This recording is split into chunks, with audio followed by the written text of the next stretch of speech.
Having entertained and educated for industry leaders throughout the country, including Farmers Insurance, the United States Government Accountability Office, the Bama Company, First Option Online Mortgage, Valspar Paint, QuikTrip, UPS, and many more. With his witty, humorous, and relevant delivery style, Clay has a unique ability to connect with today's business professionals in a memorable and impactful way. He has entertained, educated, and inspired nearly 1,500 audiences, both large and small. Let's give a big round of applause for Clay.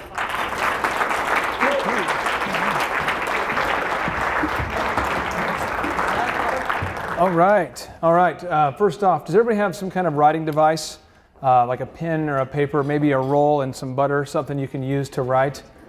Some of you innovative people might use the butter technology, but I want to make sure everybody has something. And I believe, Laura, that Laura, the other Laura, has some handouts potentially that she has. But I want to make sure everybody has some kind of writing device, because I find that the pen never forgets. And I'm going to give you a bunch of things, and you'll probably get one thing today that's going to hopefully help change the momentum for your life, and I want to make sure you write it down. So everybody should have some blank paper in your folder. Once again, if it gets bad, you can use some butter. Just sculpt it. Okay. First off, we kind of want to get to know everybody here real quick. How many people do we have who are sophomores? Just kind of put your hands up if you're sophomores. Juniors? Any juniors? Any seniors? And do we have any freshmen in the house? Freshmen? Oh, freshmen, people in the back. We have a few freshmen in the front here. Okay. And who traveled the farthest? We have one gentleman from China. Anybody travel farther than China? Is that possible? A different planet, maybe? Okay. So thank you for coming here from China today, sir. I choose to believe that you came here to see me. So thank you so much. But what we're going to talk about today is we're going to talk about what you need to know to get where you want to go. So for everybody here, it's going to be a different equation, or maybe even a different answer as to where you want to go. So I want everybody to take a piece of paper out real quick, and I want you to write down where you want to go. 5 years from now, on the back of your sheet of paper, don't cheat. You can't use the person next to you, okay? You got an original thought here, where you want to go. Now I'm going to read you a little quote as you're thinking about these. I just want you to kind of think about this while writing, multitasking, okay? Here we go. It says, a Carnegie or a Rockefeller or a James J. Hill or a Marshall Field accumulates a fortune through the application of the same principles available to all of us, but we envy them and their wealth without ever thinking of studying their philosophy and applying it to ourselves.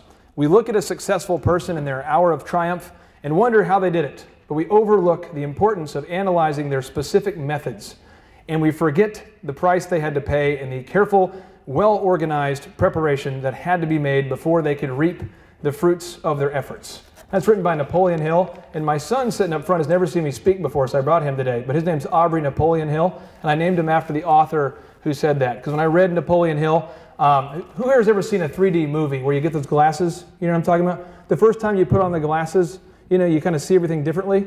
I promise, if you will read Think and Grow Rich, when you finish reading it, you're going to see the world differently.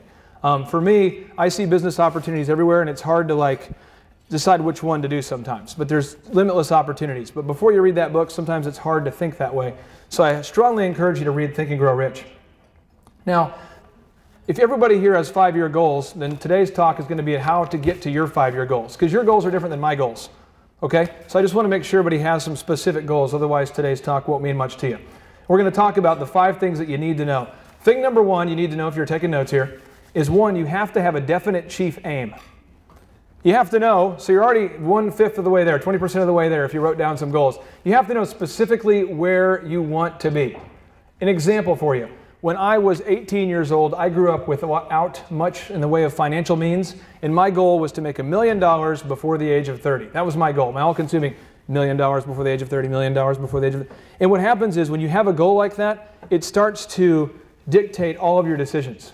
So as a freshman, I didn't really stay up too late because I was always planning my next dance party I was throwing, you know. I didn't spend much money because I was always trying to buy my DJ systems. I started a DJ company. We do about 4,000 weddings a year. So we do sound system, and you can imagine that's like 80 brides a weekend getting married, kind of crazy. Okay, so every thought I had though, I drove a 1989 dented and hand-painted Ford Escort. And the reason why I didn't get another car is because I wanted to start this business, and I kept thinking about it and obsessing about it.